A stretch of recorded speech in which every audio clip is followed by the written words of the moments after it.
जय हिंद दोस्तों. Recently there has been a very tragic incident where more than 150 people have lost their lives due to the collapse of a newly renovated and repaired bridge, a suspension bridge, which is located in the Morbi region of Gujarat. So now, as an UPSC or any government examination aspirant, we must try to understand the detailed holistic aspect of this issue and focusing on the geographical significance of each and every news and the entities which has been in the news, and also try to understand from the governance point of view that who are responsible for this act. My dear friends, सबसे पहली बात आती है Morbi reason की. तो मोरबी जो reason है ना, it is situated in the Gujarat Kathiawar region and it is just 35 kilometres away from the Arabian Sea and merely 60 kilometers away from the important town of Rajkot. Now let's try to understand that this bridge is created on an important river that is referred to as the Machu river. अब मच्छू river हमारे लिए important क्यों हो जाती है, ये समझने की कोशिश करते हैं my dear friends. The Machhu river जो इमर्ज करती है, जो उसकी सोर्स है, वो मंडला और द मांडव हिल से इमर्ज करती है. और जिन बच्चों ने भी, जिन मेरे फ्रेंड्स ने हमारे ड्रेनेज पैटर्न की क्लास को ध्यान से किया होगा, उन्हें पता है कि Mandav hills is an important example of a radial drainage pattern, जहां पे रिवर्स हमारी रेडियली आउटवर्ड एक हिल से मर्ज होकर अलग अलग डायरेक्शंस में बहती है. और इसी रेडियल ड्रेनेज पैटर्न का और एक बहुत अच्छा एग्जाम्पल है Amarkantak hills. So first of all the source of the Machhu river, that is the Mandav Hills, and this river flows into the Run of Kutch region of Gujarat, finally drains into the Arabian Sea. So I hope the geographical aspect of this river is clear to you. Now secondly, let's try to understand that whenever हम जब news में इस incident को पढ़ रहे हैं तो बार बार एक चीज आ रही होगी, that the Morbi municipality. आपको समझना होगा कि why the news is coming about the Morbi municipality. क्यों किसी और, जैसे ग्राम पंचायत होती है, म्यूनिसिपल काउंसिल होती है, नगर पंचायत होती है, क्यों इसे मोरबी म्यूनिसिपैलिटी बोली जा रही है, ये चीज पे हमें थोड़ा सा लाइट डालने की जरूरत है.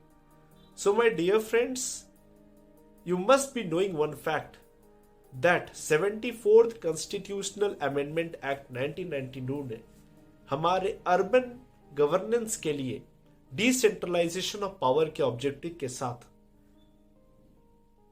Local government in the urban areas के लिए different tiers of governance system को लॉन्च किया था, इंस्टीट्यूट किया था हमारे कॉन्स्टिट्यूशन में, जिसके अंतर्गत स्पेशली 3 टाइप के सिस्टम्स आते हैं. अब बात यह आती है कि जो सबसे स्मॉल टाउन्स होती हैं, जिनकी पॉपुलेशन 10,000 से 20,000 होती है, वहां पे नगर पंचायत नाम की लोकल बॉडी रूल करती है. जहां पे पॉपुलेशन 20,000 से 3 लाख के बीच में है, वहां पे आती है म्यूनिसिपैलिटी और म्यूनिसिपल काउंसिल. एंड जहां पे पॉपुलेशन 3 लाख से ज्यादा है, वहां पे जनरली आती है म्यूनिसिपल कॉर्पोरेशन. सो अगर आप सेंसस 2011 के डेटा को निकालिएगा तो आपको पता चलेगा कि जो ये मोरबी रीजन है, इसकी population lies in the second bracket of more than 20,000 and less than 3 lakh, which means that यहां पे लोकल गवर्नेंस जो बॉडी होगी, that will be municipality. I hope you understand that why the aspect of municipality is coming here. So इसका political significance, इसका constitutional significance भी आपको समझना जरूरी था. Now let's try to have the historical aspect of this bridge. My dear friends, ये bridge कोई नई ब्रिज नहीं है. ये ब्रिज हमारे कॉलोनियल पीरियड में 1879 के समय 20 फरवरी 1879 को पहली बार इनॉग्रेट किया गया था. आप समझ सकते हैं कितनी पुरानी ब्रिज है ये. और उसके बाद 2001 में जब गुजरात में अर्थक्वेक्स आते हैं, उस समय this bridge was very heavily devastated. बहुत डैमेज हुआ था ये ब्रिज. जिसके बाद इस ब्रिज के रिपेयर वर्क यहां की म्यूनिसिपैलिटी ने अलग अलग ग्रुप्स को दिया, ओरेवा ग्रुप को दिया। अब बात यह आ जाती है कि आखिरकार ये जो इंसिडेंट हुआ इसमें क्या क्या फैक्टर्स रिस्पॉन्सिबल हैं, let's try to understand. My dear friends, एक सिंपल बात बताइए कि अगर आपके घर में नल का प्रॉब्लम हुआ है, अगर घर में कहीं पाइप लीकेज हो रहा है, तो आप किसको बुलाइएगा? आप प्लम्बर को बुलाइएगा ना, आप इलेक्ट्रिशियन को तो नहीं बुलाइएगा। तो जब किसी भी आर्किटेक्चर को मेंटेन करने के लिए किसी अथॉरिटी को रिस्पॉन्सिबिलिटी दी जाती है कि you are held responsible for maintenance of this architecture, so that organization must have a proper expertise in that maintenance. तो आइए देखते हैं कि इस जो ब्रिज का मेंटेनेंस दिया गया था काम, उस किसे दिया गया था? वो ओरेवा ग्रुप को दिया गया था। अब जब मैं इसके वेबसाइट में जाके ओरेवा ग्रुप के बारे में जानने की कोशिश की, then I was amazed. Why? क्योंकि ओरेवा जो ग्रुप है वो एक होम एप्लियंसेस ग्रुप है, जो कि जनरली अजंता, आपको पता होगा अजंता जो कंपनी है जो कि हमारी बल्ब्स बनाती है, सीएफएल्स बनाती है, होम डेकोर एप्लियंसेस बनाती है, वॉचेस बनाती है। सो इनका प्राइमरी जो एक्टिविटीज है that is responsible with the watches manufacturing. और बाद में इन्होंने अपने वर्क को डाइवर्सिफाई किया अलग अलग एक्टिविटीज में। For example manufacturing of the CFL bulbs, manufacturing of the home decorated lights, manufacturing of the E bicycles, ऐसे ऐसे चीजों में इन्होंने अपने काम को डाइवर्सिफाई किया।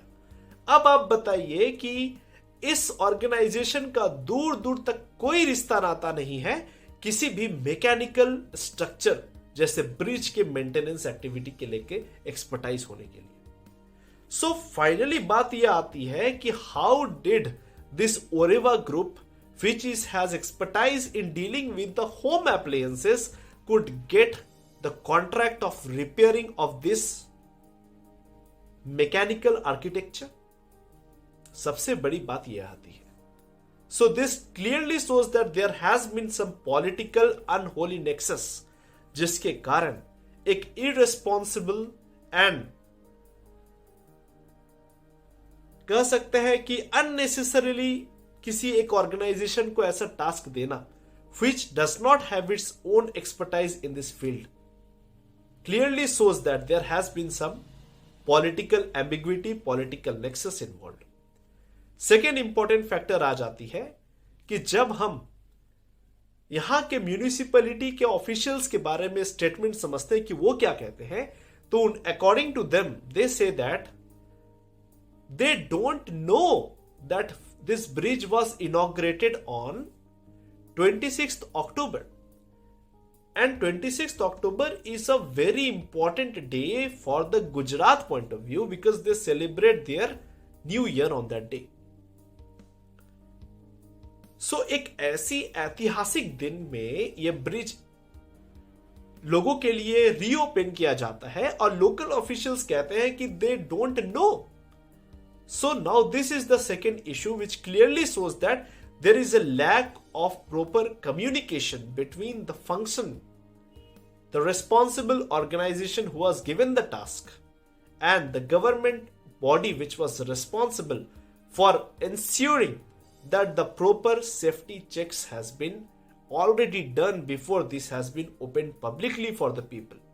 So जब तक आपने proper compliance test लिया ही नहीं, जब तक आपने इस ऑर्गेनाइजेशन का जो कंस्ट्रक्ट कर रही थी उसके कंस्ट्रक्शन होने के बाद जब ने आपने एक एक्सेसिबल सर्टिफिकेट ही इशू नहीं किया कि now this bridge is ready after all the security checks, अब आप परमिट के लिए आप रेडी हैं, now this bridge can be publicly open for the people, जब तक ये चेक हुआ ही नहीं.